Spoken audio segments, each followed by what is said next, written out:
Number 5. Hello? Oh, it's still the exact same, okay. Stop chapter 12, I guess. Number 6? Is that what I'm on? I don't know. I think so, hello, Rina. What? Michan, you didn't get much sleep either, did you? Did you? Yeah, I went to bed at like 3. I'm a little tired. This is 3? Hey now, you can't keep staying up late. You probably read the first volume of a manga. It was interesting and read the entire series, didn't you? I understand, I've done that before. What? Wait, is it about the mayor? He still hasn't been found? Nope. I went to the Furudu Shrine to join the youth group in their search for the mayor. Since I knew there was no way he would be found, it was really boring for me. I was just enjoying sleeplessness. Wasn't that bad. He's still alive though. Now if you consider what Kimiyoshi had to go through since last night. He'd been hanging from the ceiling and couldn't even fall asleep or sit down, since he had to stay on his tiptoes the entire time. Must be exhausted. Guessing the cave's pretty hot as well. The teacher explained to us the mayor had gone missing and asked us if we knew anything. A couple of people said some things, but they were irrelevant. To me, this issue meant nothing, but it was all my classmates were talking about. I observed Kichimabara. I had no idea if any type of danger was drawing closer to him. Maybe I'd call him again tonight, pretending to be Shion. I told him some outrageous stuff last night, so he panicked. But I was sure he'd calm down after a day. At that time, I heard a little girl's laughter. It was Rika Furudu, the last survivor of the Furudu family and a common head. However, she wasn't really treated as one. I'm gonna kill you today, aren't I? During the family council, she'd often draw pictures or take a nap in the hag's bed. She wasn't even invited to last night's meeting. It's hard to believe such a little girl was responsible for part of the curse system. However, even though she wasn't in a respected position as the head of the Furudu family, there were plenty of old people who worshipped her as the reincarnation of Orishida-sama. I heard from someone that Rika Furudu was rather odd, and seemed to behave as if she knew what she was that reincarnation. Maybe Takano-san had told me that at the library when she was alive. Hello, Rika. When Rika Furudu became worshipped, or worried about something, the elderly people who worshipped her would make arrangements. Like Oreo. It's very similar to the Shinozaki family, and it was also the very same system used for the curse. I wonder, does Rika Furudu know anything about the deaths of Takano-san and Tomitake-san? What does she think about people sneaking into the ritual storehouse? Rika said the dogs were confused, weren't they? Or something like that. Does she know who snuck in and what happened to those people? As the one managing the storehouse, it's possible that she noticed the intruders first. In fact, she was the only one who could have noticed it. She must have passed on that information, which was why the curse was executed. That foolish Kichi turned the light on when we went into the ritual storehouse. That light switch could have been connected to some kind of alarm.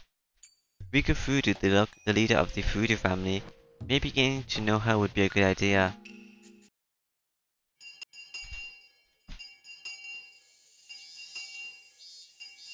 As the leader of the Furudu family, how much do you know about the incident? I asked her rather directly. It's hard to tell if she understood. I was asking her in a place of the Shinozaki family head, instead of as Mio Shinozaki. Are you talking about Tomitake and Takano? Rika answered. The news hadn't been made public, yet she knew about it. Although she looked immature, perhaps she truly was the head of the Furudu family. That's the curse of Orishida-sama. I already know that. But it's not over yet, is it? There should still be 2 more.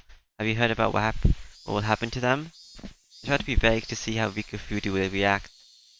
I had been thinking that she had nothing to do with the underside of Himizawa, since she was always treated like a child.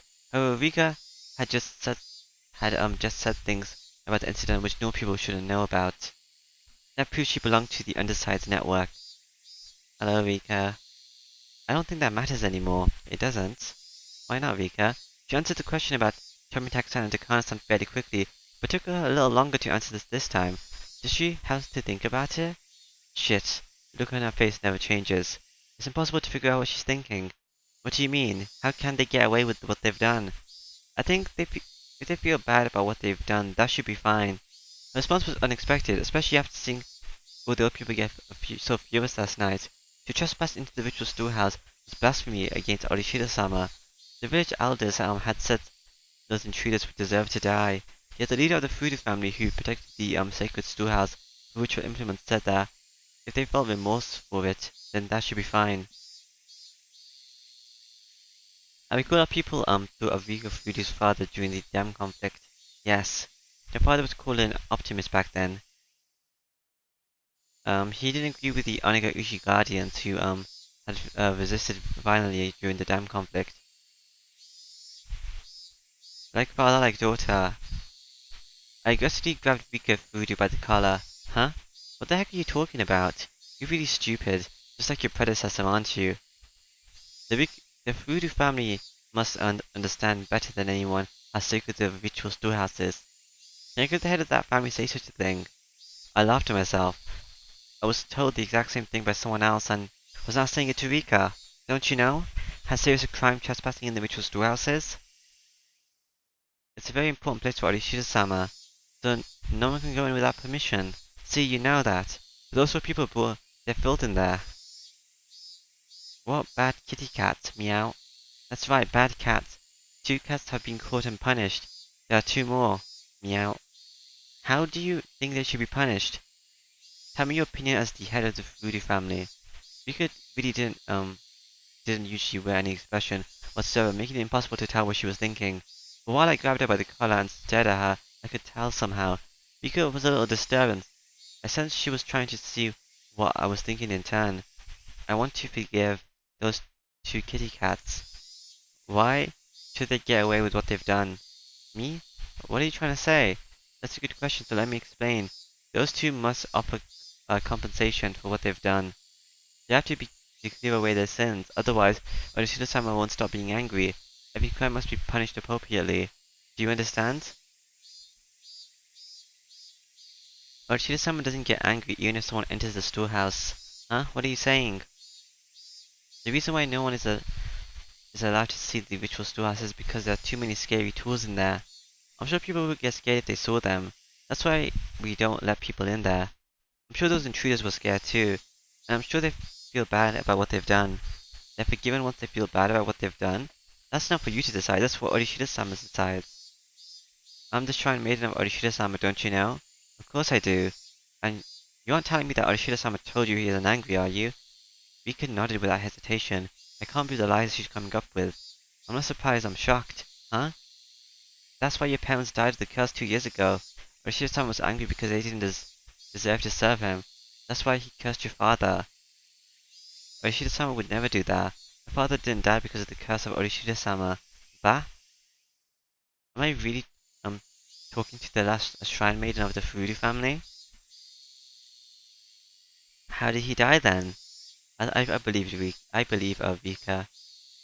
Cause she's like Orishida-sama's, whatever she is, like, I forgot what they called her. But, and she seems more trustworthy. No, she seems pretty trustworthy, I mean. Obviously, Orishida-sama can't be at peace.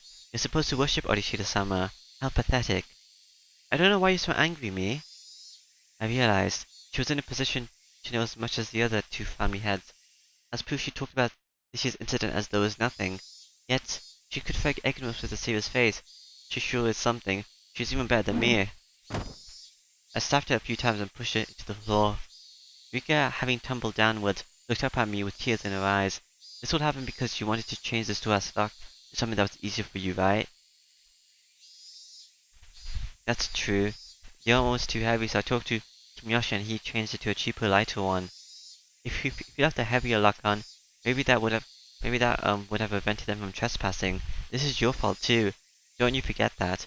Of course, the Kimiyoshi family who actually changed the lock is responsible for this too. That last part was something I added on a whim. I added it to connect Rika's story to the disappearance of Kimiyoshi. I wanted to pressure her psychologically by doing so. The head of the Kimiyoshi family had to pay for his crime. That's why he disappeared. The head of the Furudi family has to pay for her crime too, you know. Rika was still on the floor, tears pouring down her cheeks. Kichimobata is the last one left. I suppose the Furudi family will take care of him. I don't know anything. You don't need to know anything, do you? You just have to look worried, that's all it takes. That's how it is at our house too. Anyway, good luck. I don't. Rika hung her head. She seemed to want to say something, but she was afraid that I might be rough with her again. I doubted Rika Furudi was actually at the top of the curse system like the hag was. However, as one of the three family heads, she was a lot closer to the underside of Himizawa than I was. By now, that underside was, well aware of Kichimabara. I told the elderly leaders of the village yesterday in the meeting that Kichimabara was the last one remaining. I wonder if this happens first, or if the Kichi thing happened first. Because I think she disappears on this day, right? I just told the head of the Fudu family the same thing, if threateningly. If my threat was effective, the curse of Orishida-sama should very soon fall upon Kichimabara, and at just the right time I would grab my enemy right as he took my bait. If the assassin came from the Fudu family, this girl would have committed the same sin as the hag. When that time came, I wouldn't hold back. I was going to make sure she suffered, and then kill her. I've heard of a torture technique where you pound dozens of nails into a victim's fingers. I already found a restraining table and the tools for it. When the time comes, I'll pound nails into your fingers. That gruesome anticipation radiated from my eyes and scared Rika even further. Isn't that what I did to Kichi? I'm not very original, am I? I'm just reusing the same ideas.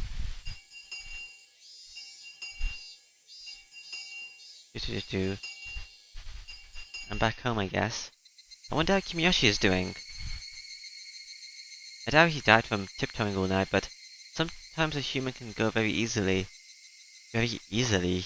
What are you talking about? That means he's awake all night and all day, just on his tiptoes. He already told me everything I wanted to hear, and he doesn't know anything else anyway. On top of that, he was responsible for spreading the infection. That was the curse of Orishida-sama. His sins are very heavy. I really liked Uncle Kimiyoshi. He had always been kind. The hag was so tough on her relatives, and that's why he was extra nice to me. When we talked yesterday, I was so happy to hear him say he would forgive Shion. He even said he would fight the hag to save her. That made me very happy. Don't worry, if Shion-chan feels bad about what she's done, she won't be demoted away. Leave it to me. I feel such warmth inside of me. I almost shivered. I was so happy yet so very sad. For he continued to say that Satoshi-kun deserved to die. He said those nice things because he wanted to make me unhappy, since she was worried about Shion. Satoshi-kun deserved to die because he was a member of the cursed Hojo family, but Shion-chan of the Shinozaki family did not. That's what he meant. In other words, the leaders of the village, including Kimiyoshi members of the Hojo family, are more comfortable than insects. They didn't care if they lived or died. Their sin was not only that they despised the Hojo family but also that they let that hatred infect the rest of the village. Therefore, everyone in the village deserved to be a victim of Orishida-sama's curse. Kimiyoshi and the others created an environment that excused murder in that name. Well, you don't kill everyone in this ending. Everyone dies in the next chapter, in chapter 3 though. If that was so, if Takano-san and Tomitake-san hadn't committed the serious crime of trespassing in the ritual storehouse, then Satoko Hojo, the last survivor of the Hojo family, and Teppa Hojo, who has been hiding in Akinomiya, might have been the victims. Satoko Hojo, she was always around Satoshi-kun. She expected Satoshi-kun to help her every time she cried.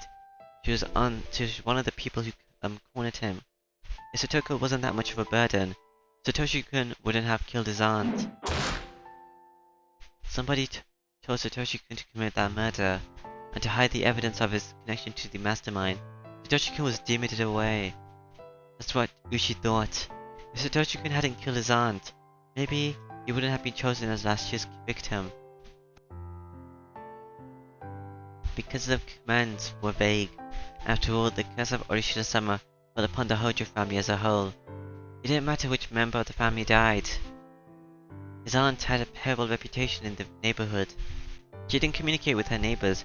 She was always throwing fits, and there was nothing nice about her in any way. Even if Satoshi-kun didn't kill her, the curse would have fallen upon her sooner or later. If their aunt was the first victim, there needed to be another Hojo to calm the curse. According to the rumor, their uncle was living somewhere in Akinomiya with his lover. However, Akinomiya was a little different from Himizawa.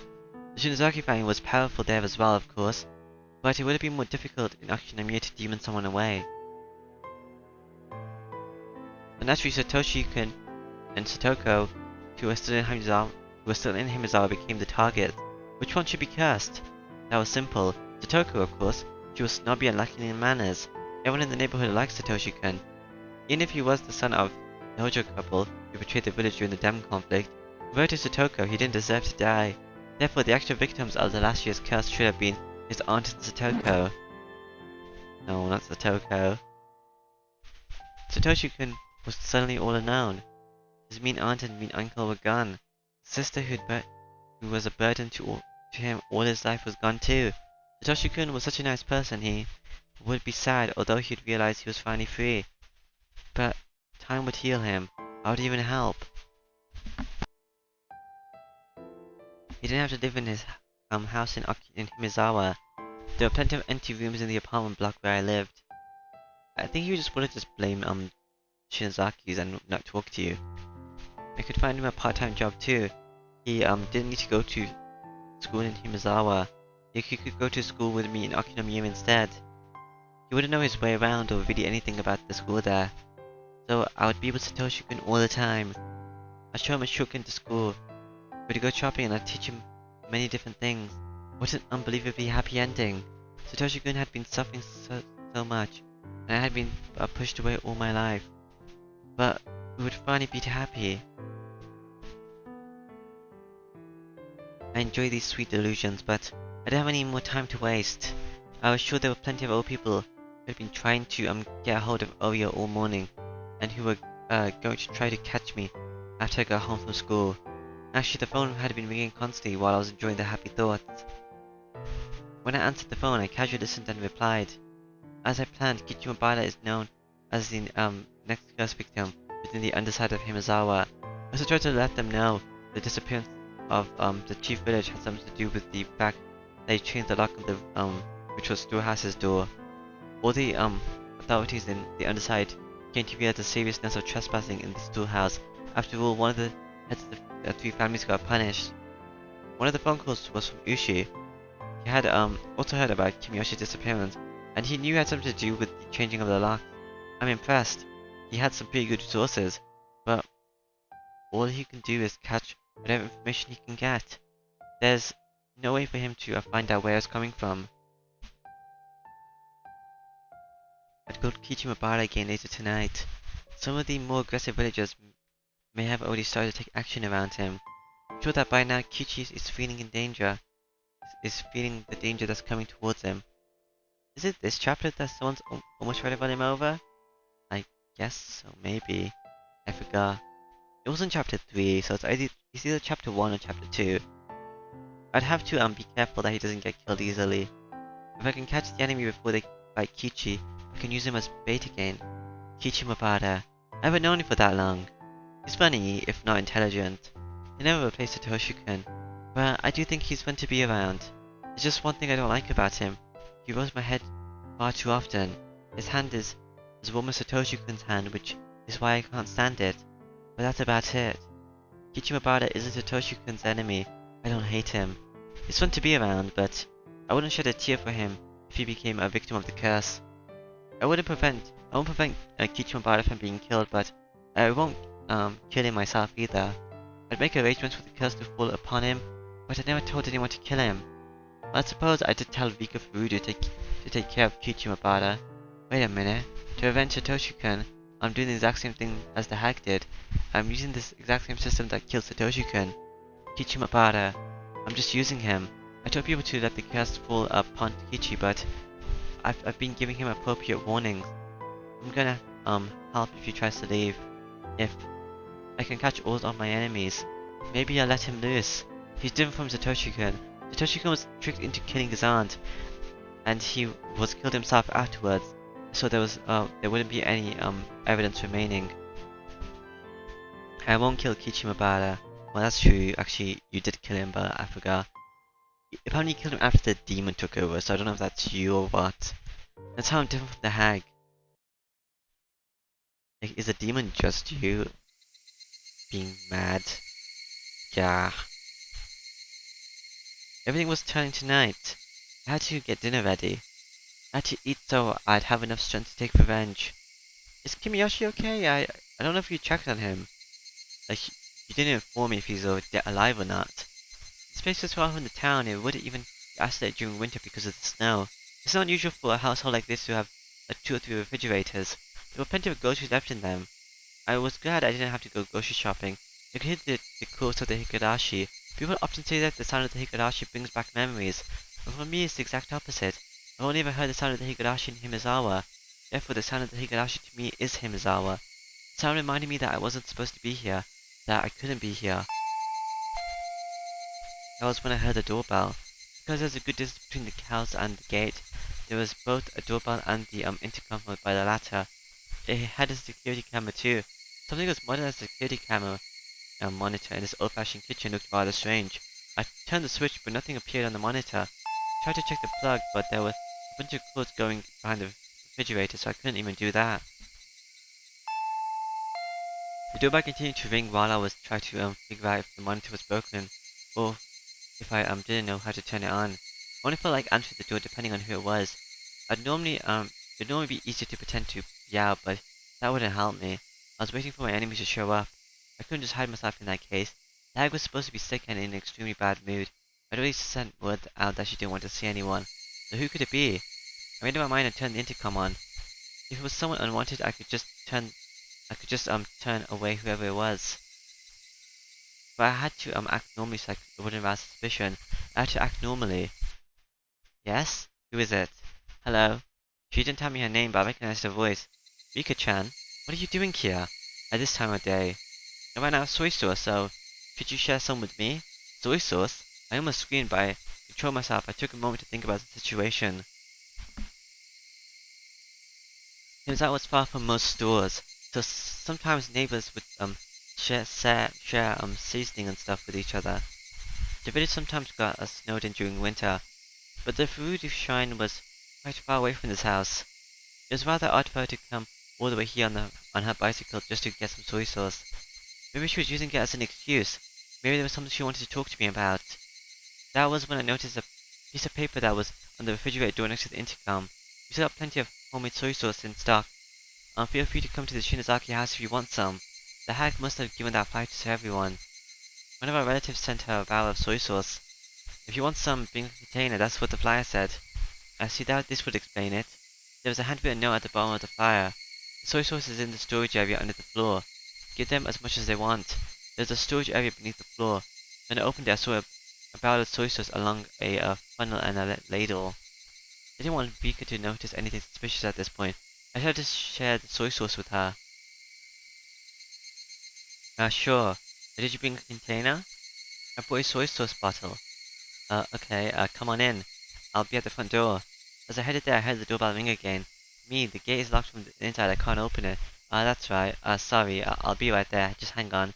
People didn't pay attention to the safety around here in Himizawa. People, didn't think too much about locking the doors. But as someone who lived in a town, I've always locked everything. To let Rika Furudu in, I'd have to go outside. Good evening. Good evening. Rika, smiled at me. She was holding a huge soy sauce bottle. I wonder why I kill you. I don't know. She acted like I never yelled at her, got violent with her, or made her cry at all today. Or perhaps she came to curry favor, thinking that she angered me. I invited Rika to the front door. I told her to wait for a moment, and I tried to take the bottle. Rika took her shoes off and walked into the house with bottle in hand. Don't worry, I'll get it for you. Why don't you wait there? I'm pretty good at pouring soy sauce into a funnel, you know. She looked at me as if she was begging. I guess she wanted to put the soy sauce into the bottle herself. I didn't want her to come into the house, but I suppose I didn't want her to wait there alone either. If she came to the kitchen with me, I could keep my eyes on her. And so I brought Rika to the kitchen. We walked down the hallway. I only heard my footsteps. I stopped suddenly and turned around to make sure Rika was following me. She bumped into me. Meep. Sorry. I made sure she was right behind me and started to walk again. Tap, tap, tap. Tip, tip, tip. Tap, tap. Tip, tip. Rika must have been having fun matching her footsteps to mine. Even when I quickly sped up, her footsteps matched perfectly. Tap, tap. Tap, tap. Tip, tip. Tip, tip. Tap, tap, tap, tap, tap. I stopped suddenly. Tip, tip, tip, tip, tip. Rika suddenly stopped suddenly too, after taking an extra step. When I turned around, Rika smiled at me. Her footsteps matched perfectly, and when I stopped suddenly, I heard an extra footstep. I've experienced such footsteps before. It was making me feel uncomfortable. But now, although her footsteps sounded the same as the other ones I've experienced, I saw her when I turned around. That was different. That was the difference between them. I left the storage room door open so we could see the soy sauce bottle. The memo said you can take as much as you wanted. I wasn't sure there was any left. I crouched down and tried to open the lid of the soy sauce barrel. Even when I crouched down, I could hear Rika's extra step. Good, there's plenty left. I take as much as you want. Grin. When I turned around, Rika was very close to me. But who was this? I saw Rika, but it wasn't Rika at all. It was like when I switched with my sister. The outside was the same, but the inside was different. Did Rika have a twin sister? I was confused for a moment. That was when Rika sprayed something from a small bottle into my eyes. Huh? I hugged. I felt terrible pain in my eyes, and suddenly tears poured out and my nose started to run. I couldn't stop sneezing either. Is this what Rika meant when she said she would take care of it? Like, I was guessing she was trying to kill me. As I stumbled around, covering my face, I then realized I was attacked. I shut my eyes tightly for a moment, then opened them again. Rika was about to grab my head to drag me onto the floor. Rika saw me off my eyes. She sprayed at me again. I shut my eyes to avoid the spray, but my nose still breathed in the substance. I avoided the pain in my eyes, but the tears, the runny nose, and the sneezing continued. Shit, my brain isn't working quickly enough. However, when I finally understood I had been attacked by Rika Fudu, my brain started to grind into motion. Rika Fudu knocked me on my back and got on top of me. I tried to escape from her by rolling into the kitchen floor. As I rolled, I hit a huge jar, and destroyed a pile of something on the floor as I fought back. Rika didn't let go of me. She stayed on top and restrained me. She was sitting on my stomach, and I felt intense pain and pressure. Okay. She sure could fight well. I still couldn't see anything. Rika had the upper hand. My eyes were shut, and I was in real danger. As I tried to blink, I saw Rika's expression. I didn't know Rika Fudu all that well. I only knew her from the few times we met when I went to school as Mion, and from the things I've heard from other people. But as far as I knew, there was no way Rika Fudu would ever do something like this. This was just impossible. Impossible, impossible. Now I can't fill my head with that word. I have to calm down and figure out what to do next. Can't I use your taser? Shit, I'm too much of a mess to even think. I tried to peek at her face again. She still had the spray bottle in one hand. What I didn't expect was that in her other hand, I could have mistaken for anything else. It was definitely a syringe. When Rika realized I'd regained my eyesight, she pointed the spray bottle right at me and let loose with it. I shut my eyes tightly and tried to ignore the pain, but that was when, even though I was blind, Rika made a miscalculation. The spray essentially caused this that she inhaled the substance as well. I heard Rika sneeze and realized that it was my chance. Even if I couldn't see, I knew she was where she was. I hit Rika's face a few times, and I felt Rika's weight shift. I escaped. Then I then got my stun gun ready. Rika must have inhaled just a little bit of spray. She wasn't sneezing anymore and was glaring at me instead. Hey, are you picking a fight with me? You want me to wreck you? Rika's expression didn't change, but I was sure she was disappointed that her surprise attack was a failure. Rika flinched just a little, but she was still holding the spray bottle and aiming it at my eyes. She was trying to use the spray first, and then give me the shot. I didn't know what was in the syringe, but it was a clear liquid. It had to be something bad. She wanted to take my eyesight, like get on top of me, and then give me the shot. If whatever was in the syringe took a while to take effect, I might have the chance to fight back and seriously injure Rika. But Rika's surprise attack told me that just being injected was more than enough. In other words, whatever the effect, it would start to work immediately. Therefore, I wouldn't be able to fight back against her. I would probably either knock me out or kill me. In any case, what I had was equally deadly. Stun gun was very powerful. Just one shot would be all it took. But what happened before was proof of its power. Rika knew my stun gun was a lot more powerful than her spray. She was being extremely cautious. Hey, what do you think you're doing in my house, huh? If you aren't moving, then I'll come to you. I threw a pile of newspapers at her. The pile wasn't tied together, so the newspapers fell all over Rika. I jumped at her immediately after. I shoved my stun gun at her, pulled the trigger. Rika spasmed and fell to the floor. Fool. Hesitating in a fight, where a single blow wins. Only amateurs just glare at each other. You don't have a single clue for how advantageous the first strike is, when a single blow can decide everything. The spray bottle rolled onto the floor, but she still had the syringe. Rika was down, but still couldn't let my guard down either. I kicked to the side and clammed on top of her. I took the syringe and held Rika's arm down and gave her the shots. My actions could hardly be called gentle. I injected her violently, injected everything that was in the syringe. Rika began to convulse. I stood back and watched for what would happen to her body. Of course, I still had my guard up. While I assumed that the drug would incapacitate her immediately, I didn't know what kind of reaction she would have. Look at you. Do you think you could defeat me? Think again. After a few more convulsions, Rika unsteadily got to her feet. That's ridiculous. How can she even stand? I looked at my stun gun. Damn it, the power was on the lowest setting. Maybe it had been readjusted when we were rolling around on the floor. I changed the setting to the maximum. Rika turned pale and started to sweat all over. I didn't know this exact fact, but if Rika had given me the shot, I would have been the one experiencing her symptoms. She looked really sick, so obviously she must have been feeling awful too. She couldn't even focus, she was very wobbly and had her hand on the wall. She lost her balance and it must have been hard for her to even stand. She didn't look so brave anymore. Rika wobbled some more and moaned as if she was about to throw up. Oh, cough,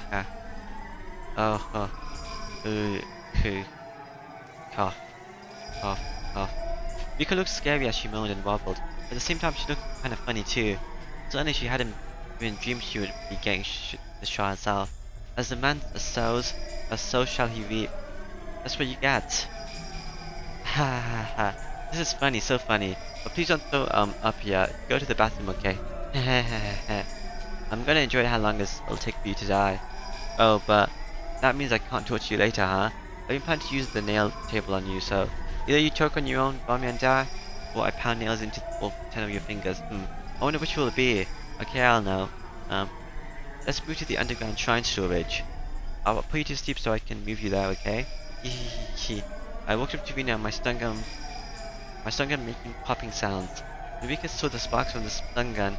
She moved to grab a huge kitchen knife. Oh, are you still trying to fight? That makes things more fun. I have so much I want to ask you. I would suggest you back down. Well, actually, even if you do, you'll go through the same misery anyway. Sorry, but I'll refuse that invitation, you torture maniac. What you said wasn't anything I would expect to hear from the Rika I knew, but I didn't hesitate. I had the advantage, so I didn't need to worry. Besides, this was coming from the last survivor of the voodoo family, one of the 3 families. That sudden change somehow felt natural. Compared to what the 3 families have done, this is nothing. To you, for that, high praise though. I should be proud of myself, huh? So, are you seriously thinking about fighting me with a kitchen knife in that condition? You can't even stand straight. You're right. Like you said, I'm at my limit. But if that means being captured and tortured to death, then I'm sorry, I'm taking my leave. Are you gonna kill yourself? Taking your leave? Try if you can. It was clear we had the advantage here, but despite that, an odd will for both of us.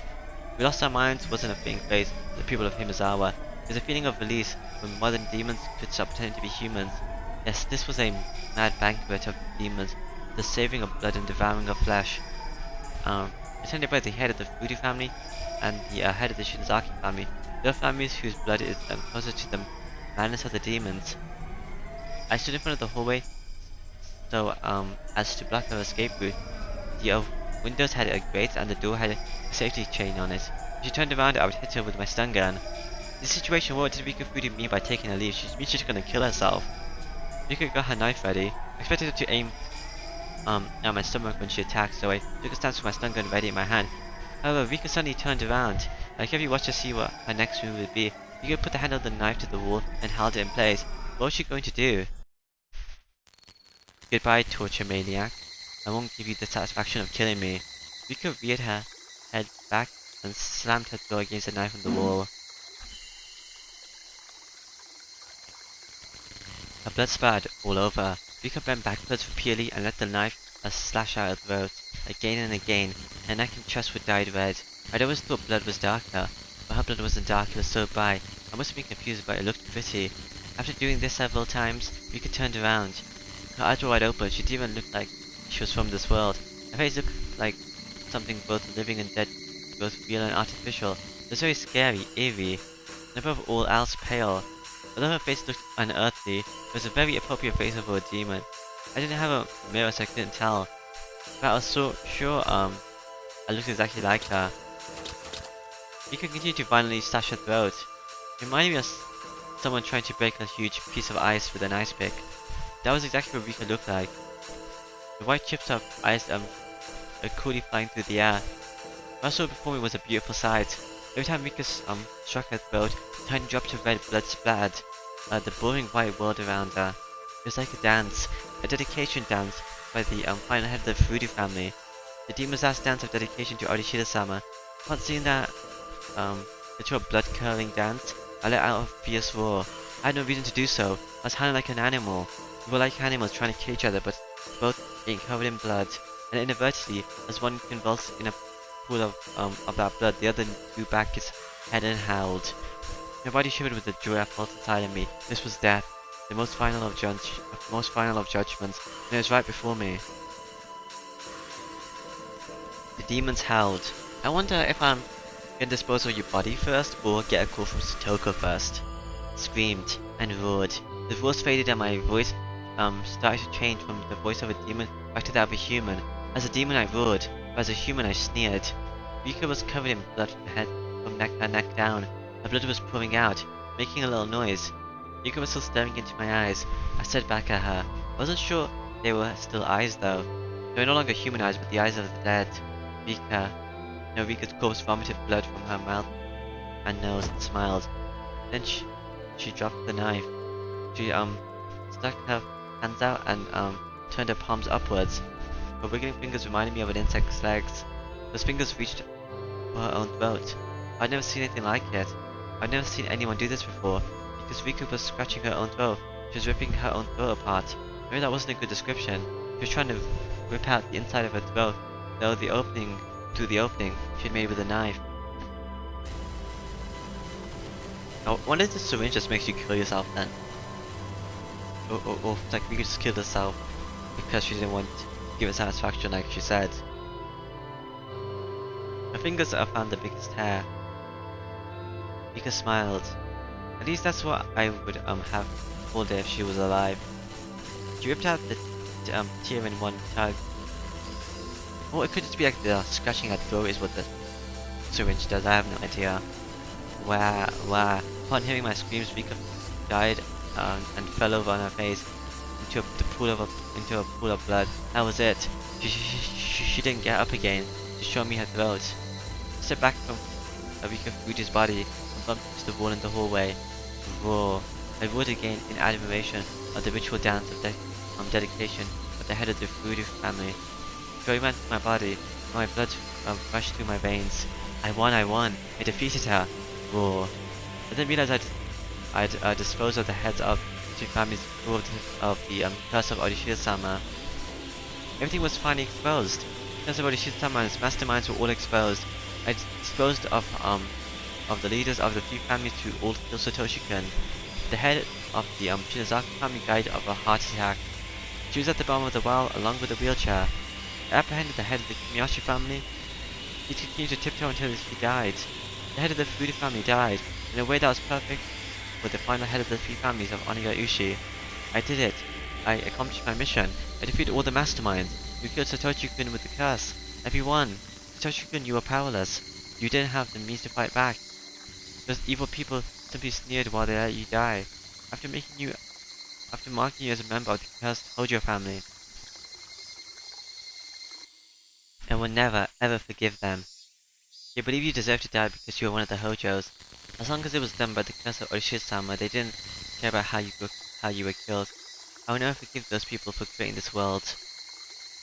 What could I have done to save you, Satoshi-kun? I couldn't save you. Shinozaki couldn't do anything else at the time. If I was Mion, not Shion. If I was Mion that day, I could have saved you. Mion could have saved you.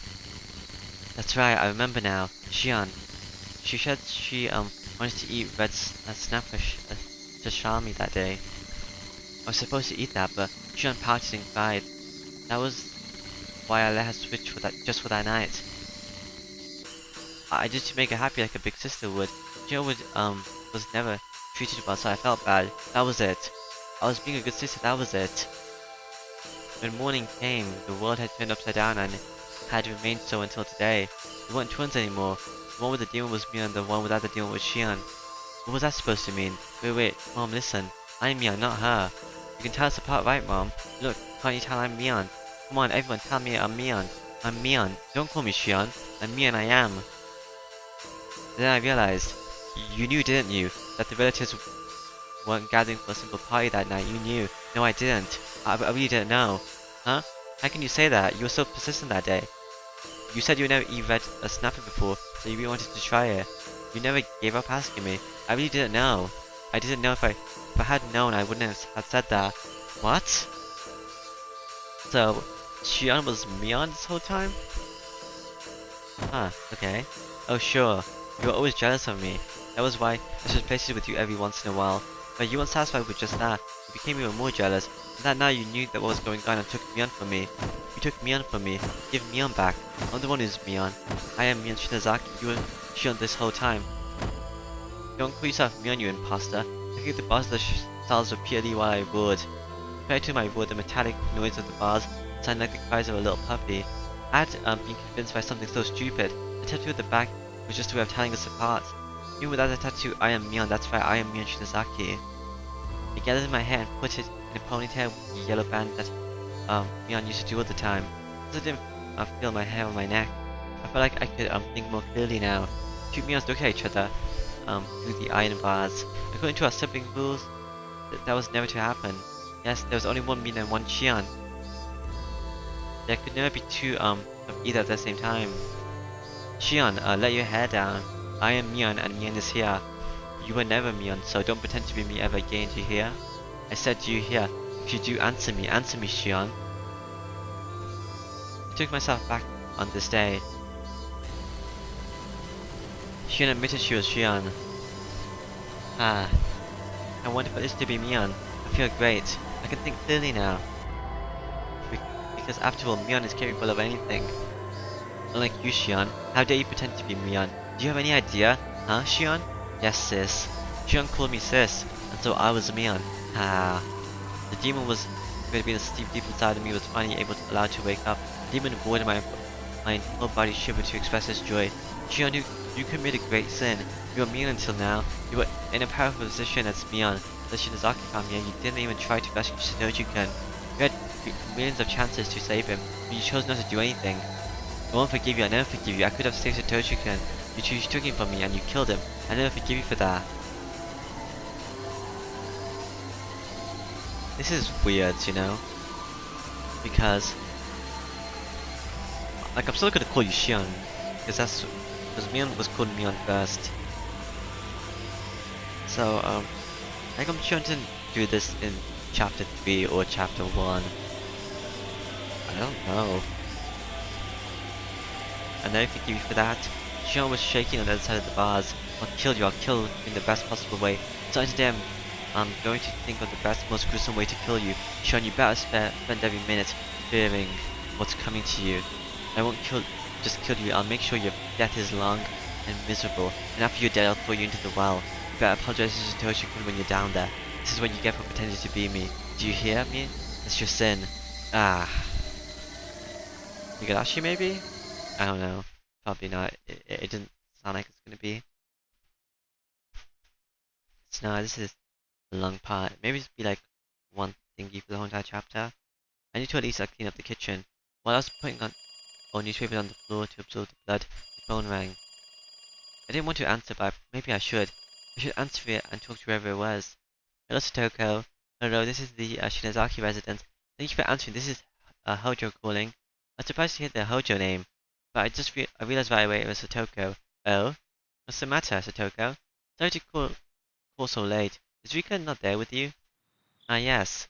Ever since Satoko Hojo was abandoned, she had been living with Rika Fugudu. Of course she gets suspicious that Rika hadn't returned yet. Ah, yeah, she's here. Oh, she's still there. Still there? It's long past dinner time. It's Toko. I made too much dinner tonight, so I told Rika-chan to eat here with me. Eh? Is that so? Oh. Why don't you come over too? I have plenty of food left. Rika-chan has already started eating. Oh, Rika. Alright, I'll clean up a little and then head out. See you shortly. Okay, I'll be here. I see ya. Click. The money kills the Toko, but how? Higurashi when they cry. No, not Satoko. No, Satoko didn't even die in her chapter. At least I didn't see her die. She died off screen. Still going, I guess. Are you gonna skip it? Hopefully they don't. I wanna know. Kichi! I've been calling your name for a while. You have a phone call. It's from Shinazaki. Shinazaki, which one? The older sister or the younger one? I don't know. Ask her yourself. Hello? Mion? Or is it Shion? It's me. Shion. Uh, Good evening. Shion, sorry about last night. I got all riled up. You must have been worried about how I hung up the phone so suddenly last night.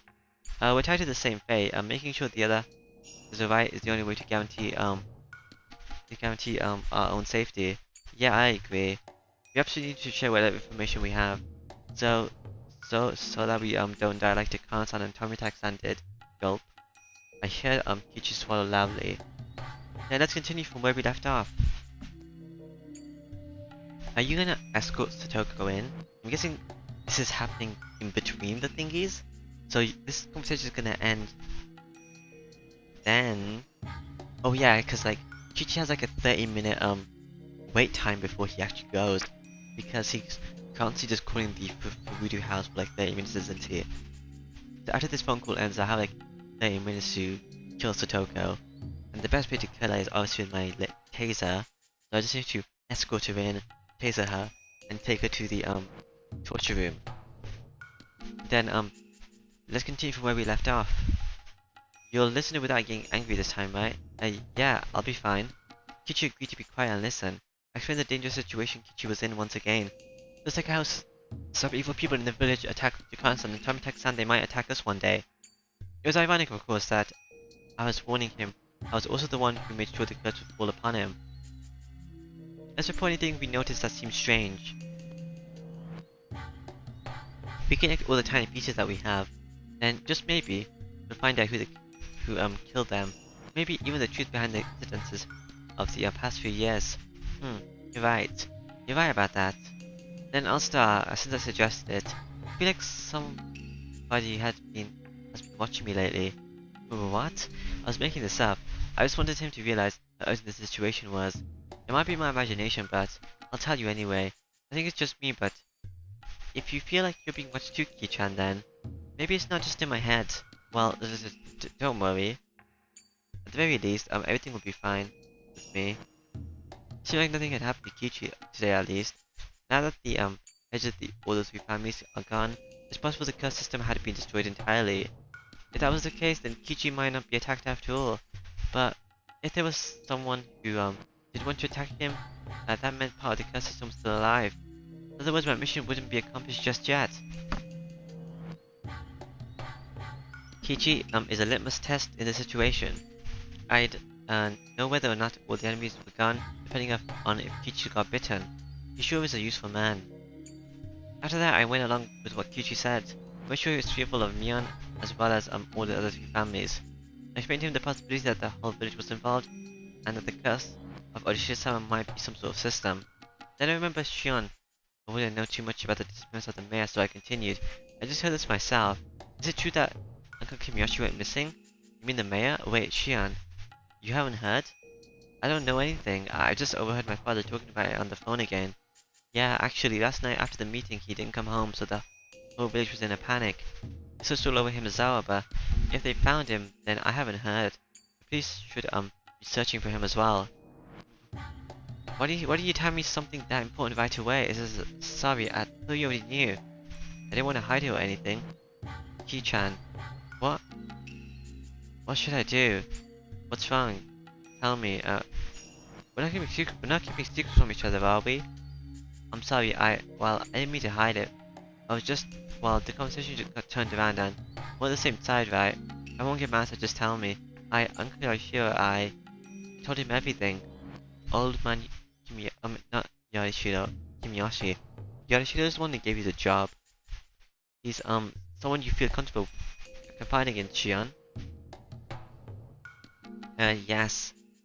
He would when I was little. He was really nice to me. All I did was play tricks on him, but he'd always just smile. He listened to anything I had to say. He was such a kind person. Calm down, Shion. It's not like he's dead, right? I guess I will see the other side of the, laughing phone call as well with the eyes. Don't lose heart so easily. Kyuchi tried to make me feel better, but he had no idea what was actually going on. It really made me laugh. That night, I told the mayor that we stuck in the ritual storehouse, also that somebody saw it, and was out to get us. Does the mayor know anything, know how, absurd Takano-san and Tomitaka-san died? Yes, he knew about it. I told him that they died by Ishida-sama's curse and that I couldn't be made a sacrifice to calm his anger. I just said it straight out. Right.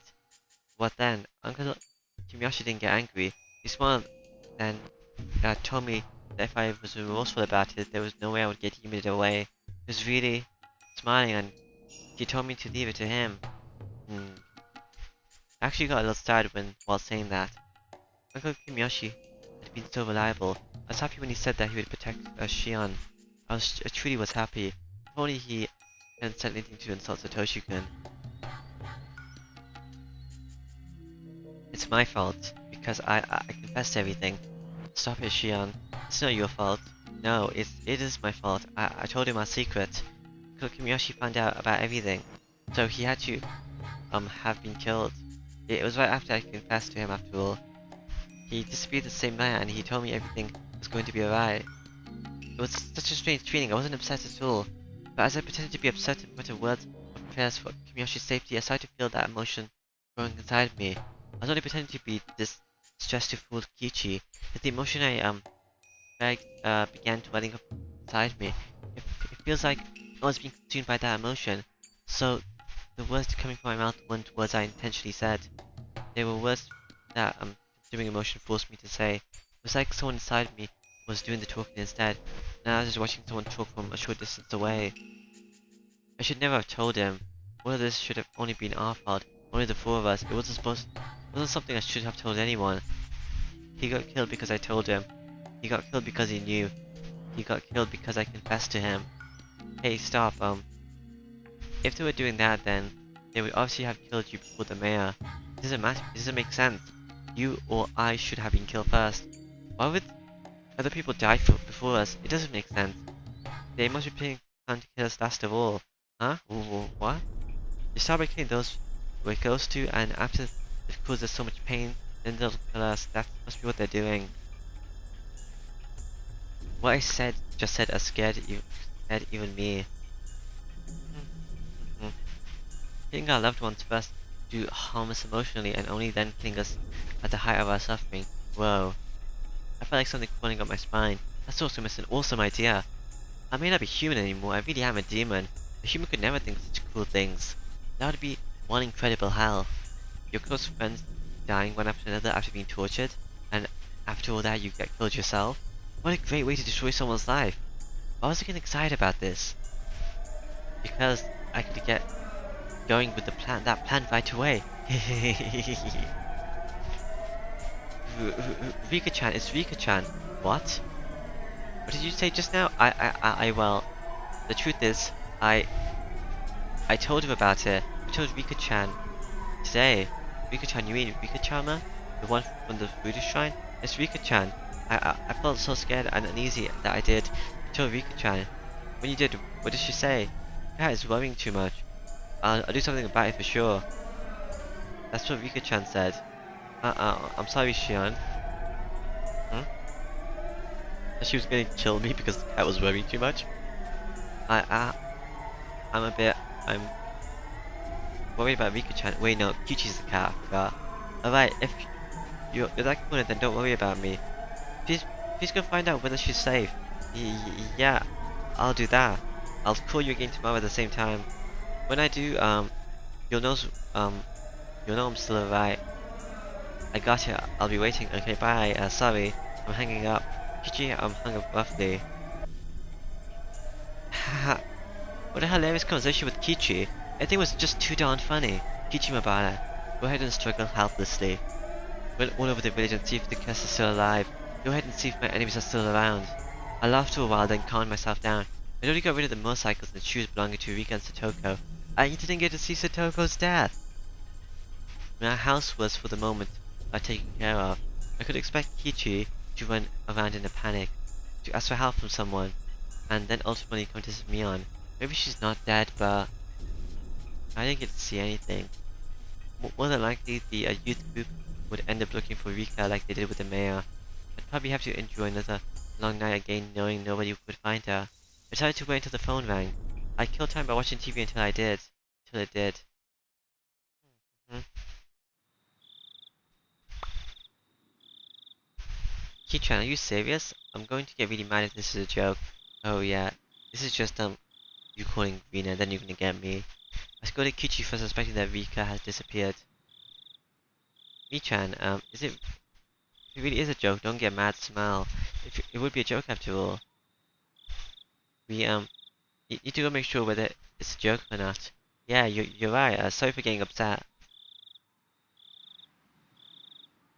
Rina, rebuked me. While she looked quiet, I felt that she could very, she could be very terrifying under her skin.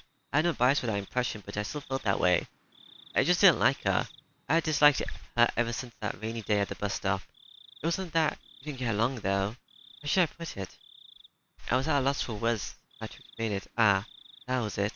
I found a good example. When I was little, I always wanted to play tennis. I had my relatives take me to a tennis school and they all praised my skill. I was doing nothing more than hitting a ball with a racket, but they told me I was talented and that made me happy. When I went to school, I told my classmates I played tennis and they told me I was talented too. Then, one of my classmates who was usually very quiet said she also played tennis. Not only did she play, but she took lessons. Although I bragged about my serve, I was no match for her. I felt lonely and insulted that everyone was paying attention to her and not me. She was usually very quiet, but suddenly I realized that she knew more and had more experience than me. Being at the bus stop was just like that. I thought of myself as a demon now. I'd awakened a part of me that was half human and half demon, the part that lived in Onigaushi village. In fact, I had already stepped into a world where normal humans couldn't go. I had already surpassed my human limit.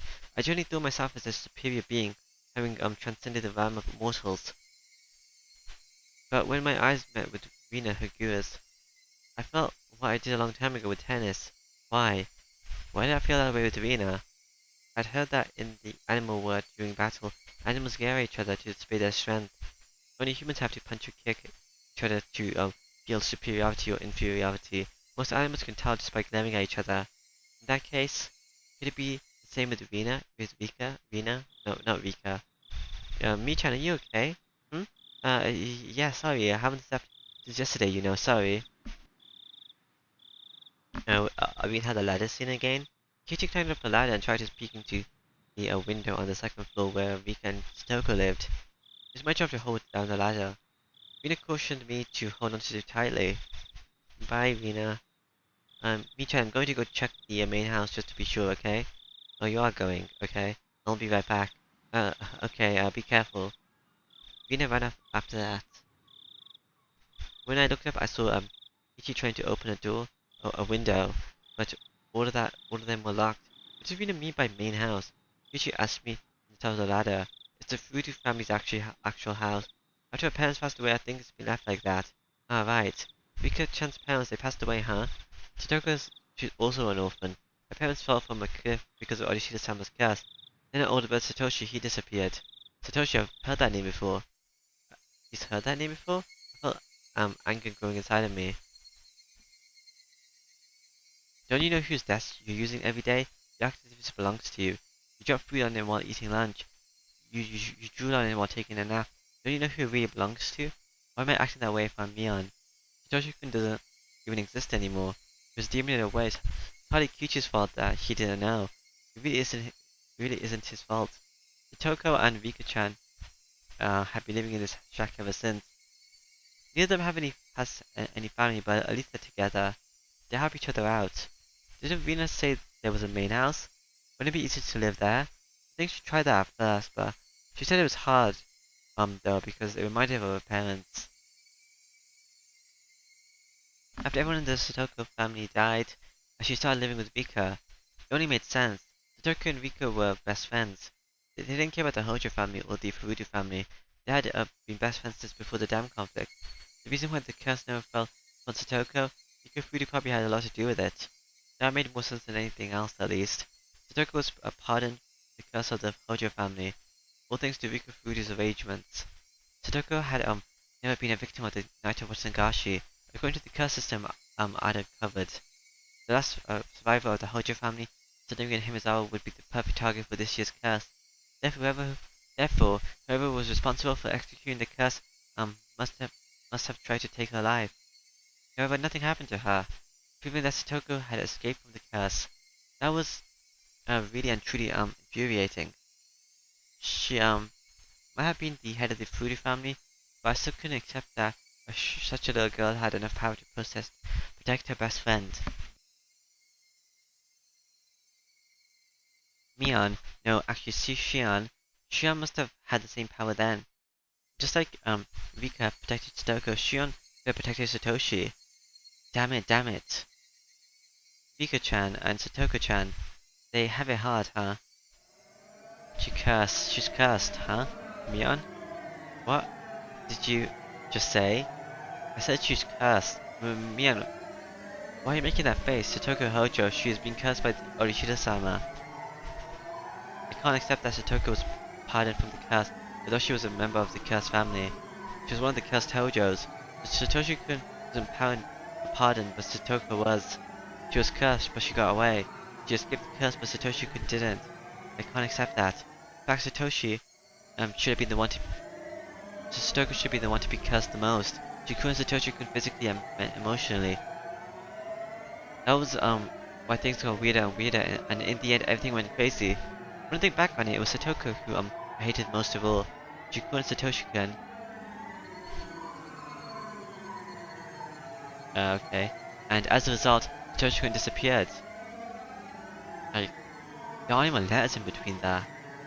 She started it, she caused it. If only she hadn't been there. Just as Rika, Furudu, and Satoko lived happily, maybe there had been a happy future for me as well. Maybe Satoshi-kun and I could have started our lives together in Akinomiya, yes.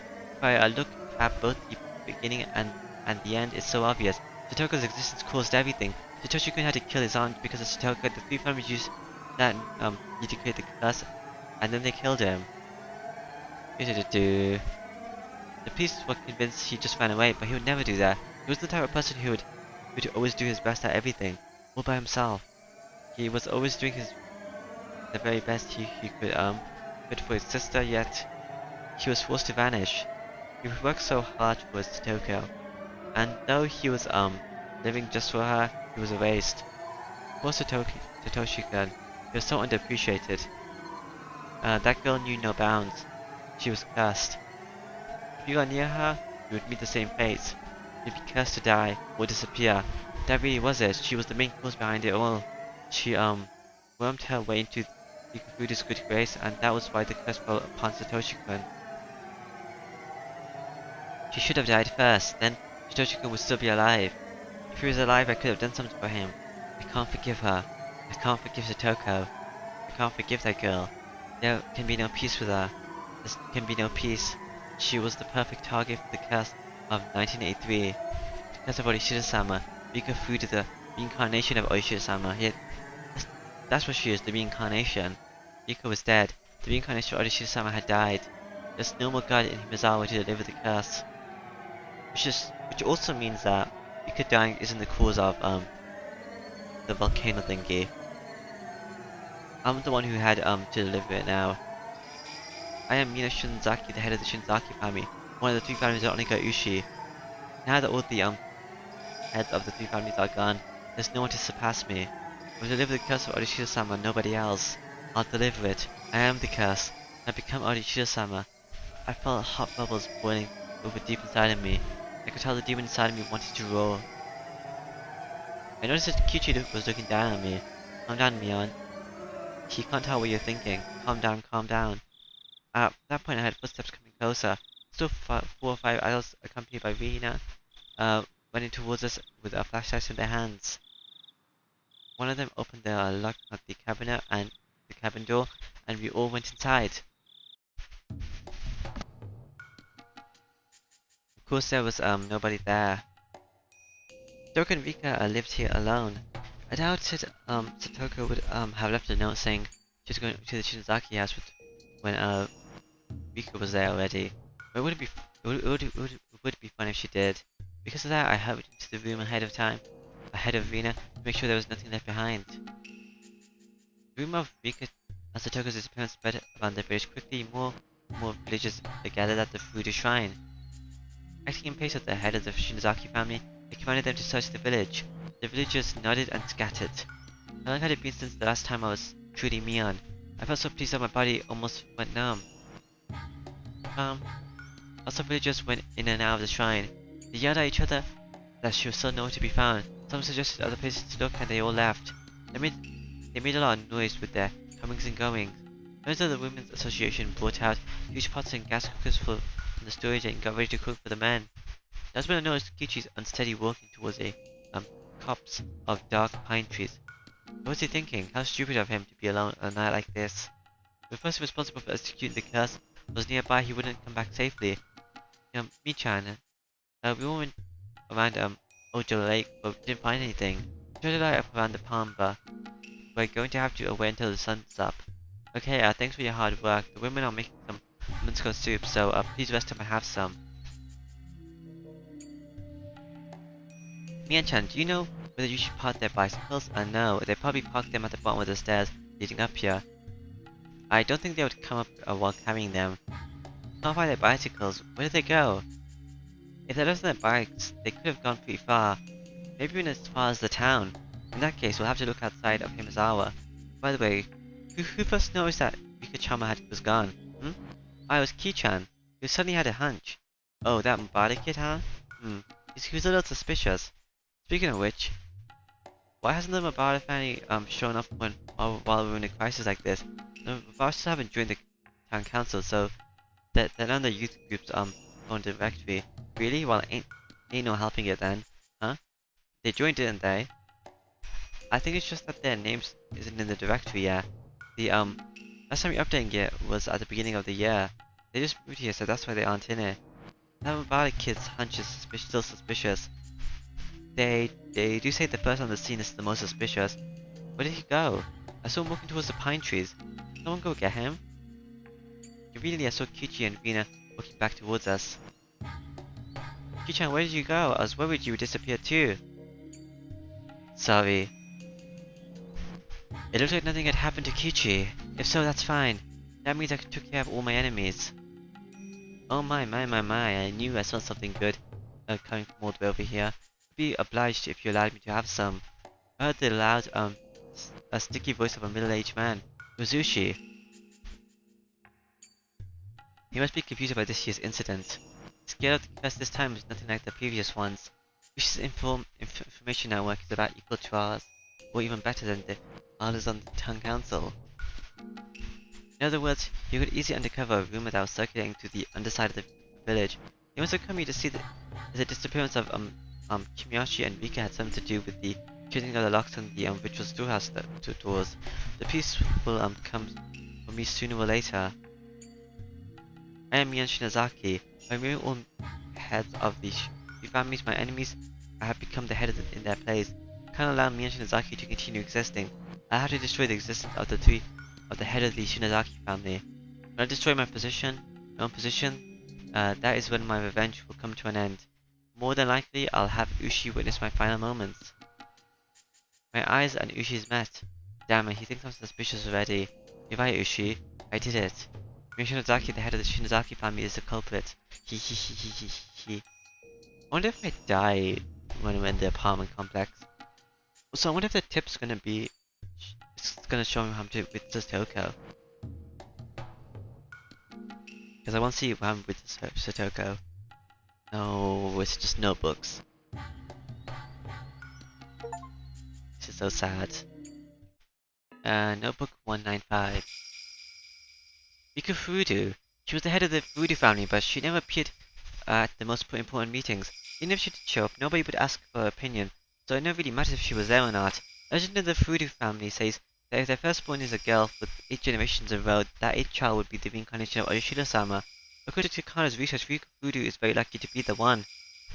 Surely she must be an important icon in the cult of Yoshida-sama. The true believers are devoted to her. It was quite surprising to me that Rika Furudu herself was the assassin. It's unbelievable. It's just too abnormal. Usually a VIP like her wouldn't be the one to assassinate someone. It's possible that it was Rika Furudu's lookalike. From the way she moved, she didn't experience in fighting. It's not normal for a small girl like her would jump me without faltering. I just got lucky because I had a stun gun. Without it, I don't know what would have happened. She was far more skilled than she looked. Was she trained as an assassin? Or was it a body double? Everything is a mystery, including that creepy syringe. What's going on? I can't understand. She was like an apparition or something. Did Obio Shinozaki know of her existence? What is hiding on the underside of the village? The underside might run much deeper than I thought. No, I think we could just try to kill you. Only she's the assassin, but whatever. 196. At this point, I believe that I can complete my revenge by destroying the curse system entirely. I think she probably has a knowledge because she's probably like aware of the loops or like the different timelines or whatever, or what different parallel worlds. I don't know yet. It's one of those three probably because there's like multiple stories obviously. So she probably just borrowed it from one of those other realities. At this point, I believe that I can complete my revenge by already like this. That means that I have to eliminate the heads of all the three families, the successor Shion and the assassins who are after Kichi. Though Kichi is completely unguarded, he hasn't been attacked so far, even though I told everyone that he was one of the trespassers. In fact, it's me who's been attacked. Rika Furudu attacked me. According to my theory, Kichi should make him a very attractive bait, but nobody has done anything to harm him. Since Rika Furudu attacked me, it might be that opposing the Furudu family's greater taboo than trespassing into the ritual storehouse. Rika Furudu has said that intrusion wasn't a big deal. She sounded like she was going to let Kichi walk, and after I accused her of that, Rika Furudu attacked me that very night. Are there two different factions? There's one handles trespassers in the ritual storehouse, while the other protects the religious doctors of the Furudu family, and that doesn't make sense. Tomita-san's death must have been caused by the Furudu family's injections. Rika showed me the effect of herself, coming out your own throat and dying like that. But Tomita-san shouldn't be subjected to the curse, at least according to the system of the Furudu family. I don't understand why Kichi hadn't been attacked. Tomita-san got killed by Takano though, as we learned in chapter 3, because Takano had Tomita-san's bike. Did he have something exempting him from the curse unlike Takano-san? It's like how only Satoko Hojo was spared. Kichi's a friend of Rika Furudu's, so does that mean that if you were close to her, you wouldn't be cursed? Was she more important than the whole system? That's impossible. The hag was at the top of the curse system. Rika couldn't be higher than her. Scribble, scribble, scribble. Are there multiple ways to determine the subject of the curse? Are there as many curse execution groups as there are subjects, and do they all work separately? Maybe the assassin's already dead. Ah, it's a mess. None of my theories add up. If I mess up my reasoning, I might make the wrong person target my revenge. Or maybe it's as you said, because it's not the watch Nagashi, people are like, we can't kill anyone. I don't understand who the enemy is or how Satoshi can just make it disappear. How much do the hag know? That really was a huge loss. Well, they also did kidnap the minister's grandson, so I don't think they really care about time all too much. I have so many things I wanted to ask her. I killed her by accident. Shit. In that respect, I've already failed in my revenge. The underside of Himizawa really does run too deep. Scribble, scribble, scribble. The old page is blacked out with scribbles. So many scribbles. But, yeah, I guess. Yeah, okay. That should be for this time, so, bye-bye.